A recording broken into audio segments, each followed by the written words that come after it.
पूरब से सूर्य उगा, फैला जियारा, जागी हर दिशा दिशा, जागा जग सारा, पूरब से सूर्य उगा, फैला जियारा। આ વખતે હું જ્યારે ભરૂચ ગઈ ત્યારે મેં સેવા યજ્ઞ સમિતિની મુલાકાત લીધી. એ સંસ્થાના કાર્યો વિશે તો હું કહું એના કરતાં તમે વિડીયો જોઈને જાણો એ જ મને એમ લાગે છે કે સારું થશે. જો તમે એને જોશો તો કેવી પરિસ્થિતિમાં કેવી શરૂઆત કરી હતી અને અત્યારે પણ કેવી 25 વર્ષ પછી કેવી રીતે એ લોકો બધું મેનેજ કરે છે અને કેવી કેવી સેવાકીય પ્રવૃત્તિ કરે છે એ બધું ઘણું જોવાલાયક છે અને ઘણું જાણવા જેવું છે. ને બીજી વસ્તુ કે એ લોકોએ ક્યાંથી શરૂઆત કરી હતી, 25 વર્ષ પહેલાં કેવી રીતે શરૂઆત કરી હતી ત્યાંથી આજ સુધીની જર્ની. આ થોડો લાંબો થશે વિડીયો, પણ તમે ધીરજ રાખીને આખો વિડીયો જોજો તો તમને ખ્યાલ આવશે કે જે નાનકડા પ્રયત્નથી કે નાનકડા વિચારથી શરૂઆત થયેલી સંસ્થા એ આજે કેટલું સારું કામ કરી રહી છે. તો આપણે મળીએ સંસ્થાના ફાઉન્ડર રાકેશભાઈને. હું રાકેશ ભટ્ટ, ભરૂચમાં ગરીબ અને અનાથ દર્દીઓ માટે છેલ્લા 25 વર્ષથી જે સંસ્થા સેવા યજ્ઞ સમિતિ કામ કરી રહી છે તેમાંથી વાત કરું છું. અમે 1998-99થી ગરીબ દર્દીઓની સ્વહસ્તે સેવા કરવાનું શરૂ કર્યું હતું.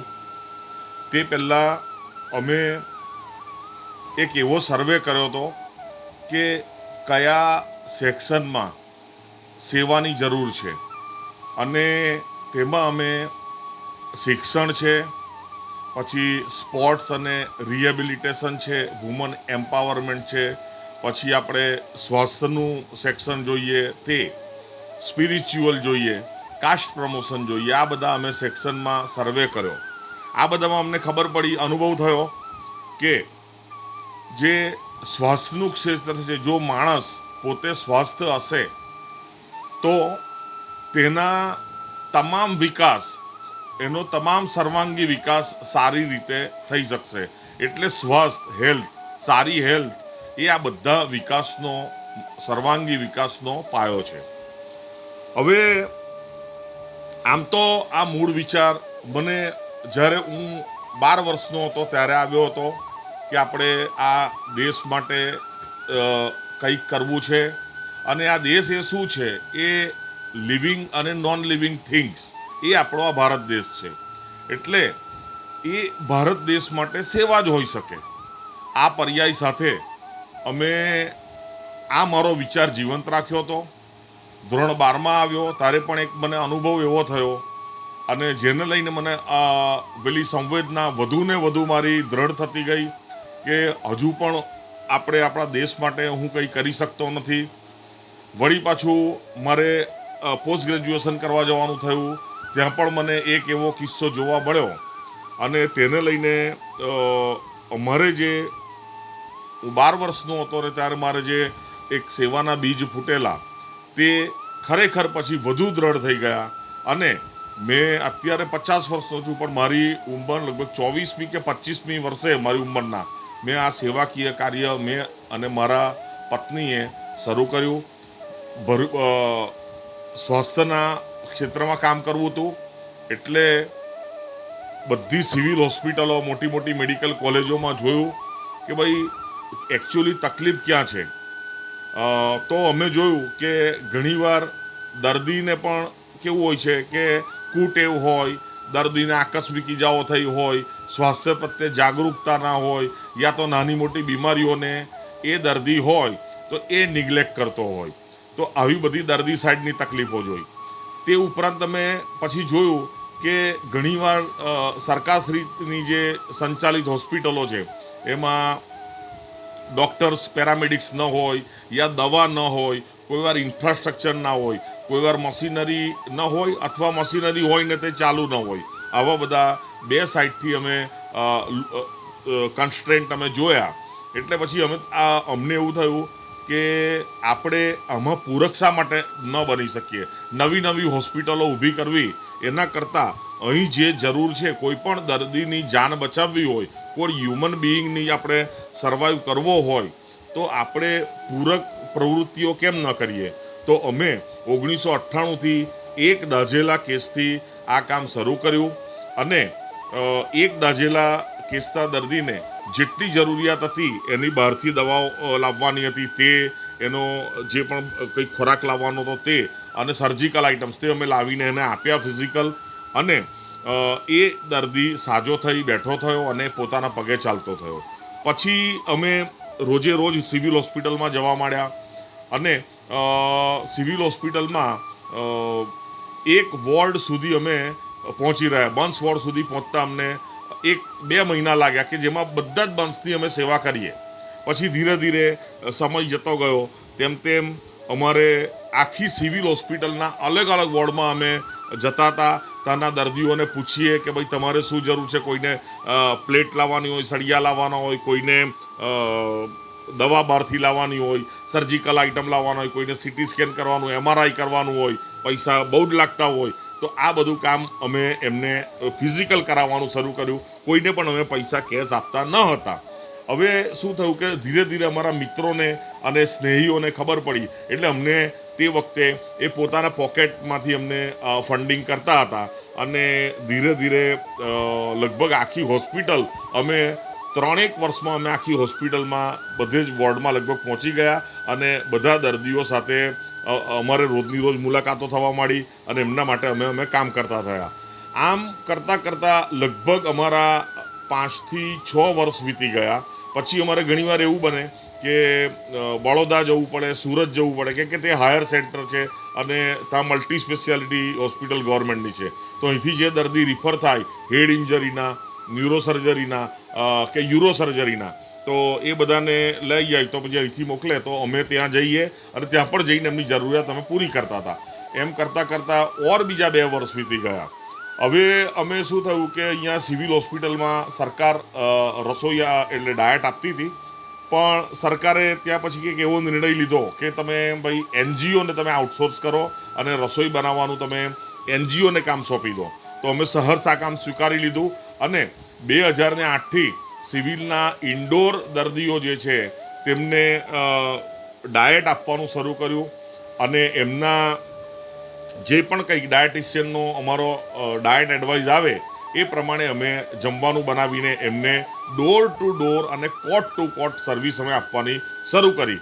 ત્યાં સુધીમાં અમારા કેટલા મિત્રોમાં જોડાઈ ગયા હતા અને અમારી ટીમ લગભગ 30થી 40 જણની ટીમ અમારી બની ગઈ ને અત્યારે બી 40 જણની અમારી ટીમ છે.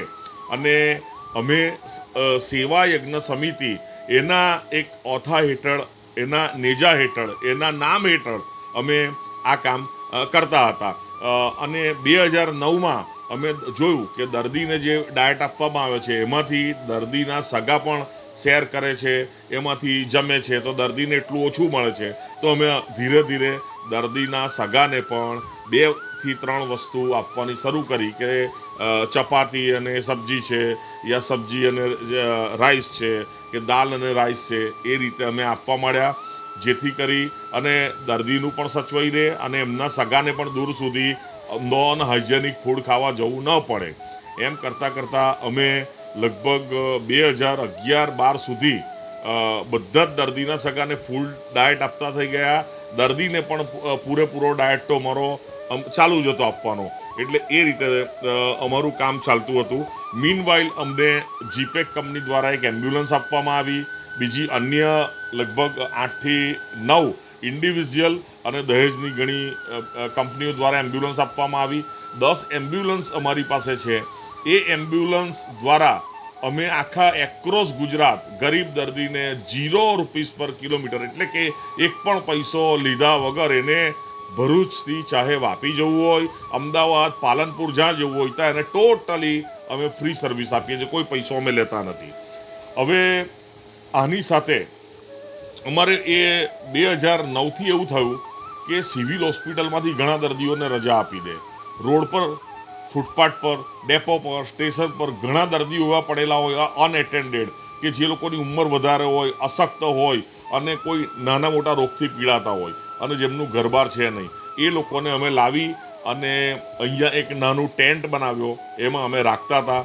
એમાં 2-3 દર્દીને અમે રાખતા ગયા અને ધીરે ધીરે એટલા બધા થઈ ગયા, જે આપણે કહીએ કે અનાથ વૃદ્ધ માણસો કે જેમની પાસે વૃદ્ધાશ્રમમાં જવાના પણ પૈસા નથી, તો તેવા અત્યારે અમારી પાસે 400 જણ રહે છે અને મારી પાસે 600 જણનું અત્યારે હાલમાં વેટિંગ ચાલે છે. પણ અમારી પાસે પોતાની જમીન ન હોવાને લઈને અમારાથી અત્યારે વધારે વૃદ્ધોને એકોમોડેટ કરી શકાતા નથી. અમારા પ્રયત્ન એ દિશામાં ચાલુ છે કે આ સંસ્થાને જમીન મળે અને સારું એવું મોટું મકાન બનાવીએ અને આ લોકોને સારું જીવન ત્યાં આપીએ.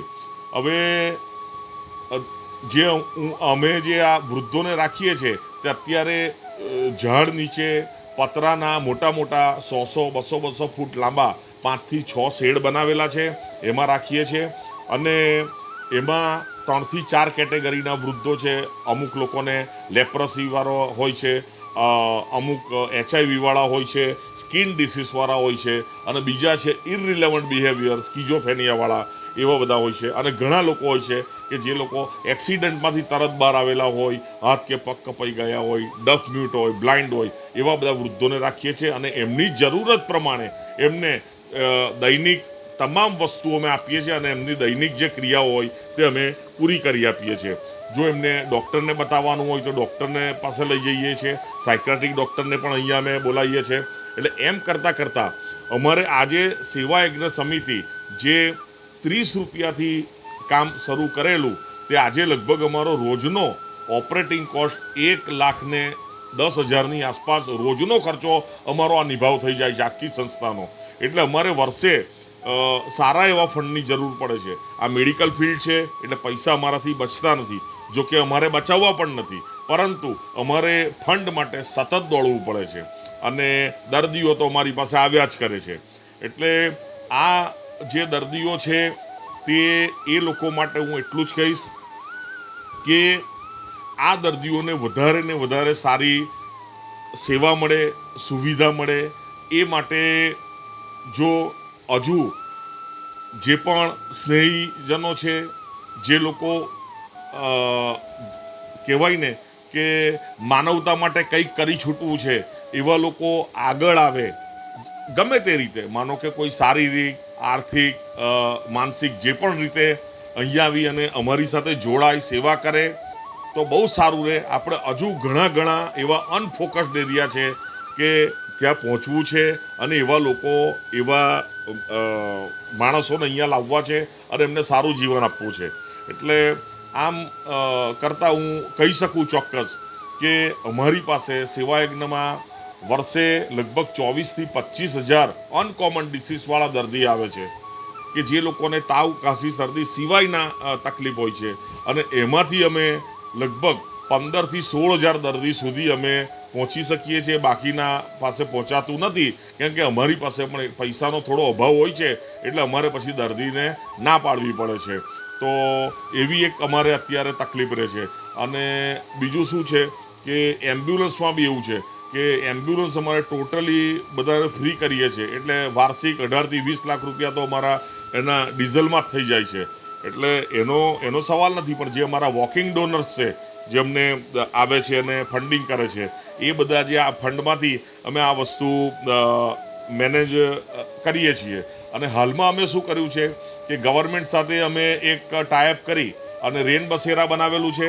આ રેન બસેરામાં એવું છે કે સડક પર, ફૂટપાથ પર, સ્ટેશન પર, ડેપો પર જે લોકો સૂતા હોય એ લોકોને અમારી ગાડી રોજ રાત્રે લેવા જાય છે, રેન બસેરામાં સુવડાવે છે, ત્યાં જમવાનું આપે છે, રાત્રે ગરમા ગરમ સૂઈ જાય, સવારે ઉઠે એટલે એને ગરમ પાણી નાવાનું, ગરમ નાસ્તો, ચા આપી અને એમને રવાના કરે છે. તો આ નાઇટ શેલ્ટર બી અમારે ત્યાં ચાલે છે. એટલે ભરૂચમાં જે પહેલાં ઠંડીથી લોકો એક્સપાયર થતા હતા એ આંકડો લગભગ હવે નીલ જેવો થઈ ગયો છે. એટલે આ રીતે સેવા યજ્ઞ સમિતિ કામ કરી રહી છે. અહીંયા ટ્રસ્ટીઓ પોતે જ કામ કરે છે અને કોઈ પણ ટ્રસ્ટીને અહીંયા કોઈ પણ પ્રકારનું વેતન આપવામાં આવતું નથી. હા, સેવા યજ્ઞના ઘણો સ્ટાફ છે કે જેમ કે કિચનમાં રસોઈ કરતા હોય, મેન કુક છે, પછી આ એમ્બ્યુલન્સના ડ્રાઈવર છે, એ બધાને ખાલી વેતન આપવામાં આવે છે. અને 15 થી 20 કંપનીમાં જે લોકો નોકરી કરે છે અલગ અલગ કંપનીમાં, એ બધા અહીંયા ગાડી નોકરીના ડ્યુટી અવર્સ પછીના કલાકોમાં અહીં સ્વહસ્તે સેવા કરવા બધા આવે છે. એમ કરતાં કરતાં અમારી આ 25 વર્ષની યાત્રા અહીંયા થઈ ગઈ છે.